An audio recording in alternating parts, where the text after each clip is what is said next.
एक नगर में बिलाल पादक नामक एक धनिक रहता था। वह बहुत स्वार्थी था और सदाचार के कार्यों से कोसों दूर रहता था। उसका एक पडी ढोसी निर्धन परंतु परोपकारी था। एक बार पडी ढोसी ने भगवान बुद्ध और उनके शिष्यों को अपने घर भोजन के लिए आमंत्रित किया।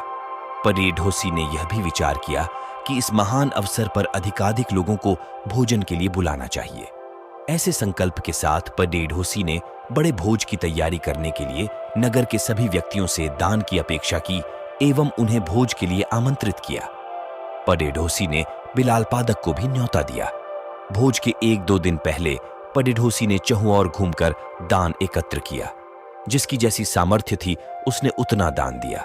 जब बिलाल पादक ने पडी ढोसी को घर घर जाकर दान की याचना करते देखा तो मन ही मन सोचा, इस आदमी से खुद का पेट पालते तो बनता नहीं है, फिर भी इसने इतने बड़े भिक्षु संघ और नागरिकों को भोजन के लिए आमंत्रित कर लिया।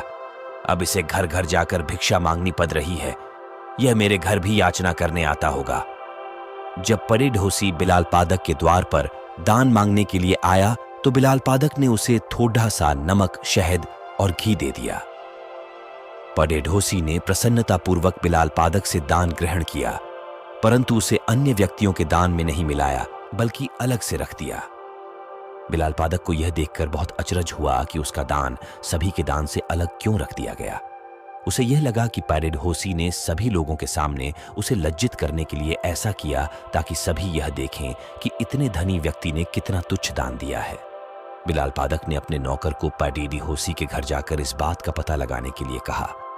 नौकर ने लौटकर बिलाल पादक को बताया कि पडी ढोसी ने बिलाल पादक की दान सामग्री को थोड़ा सा लेकर चावल, सब्जी और खीर आदि में मिला दिया।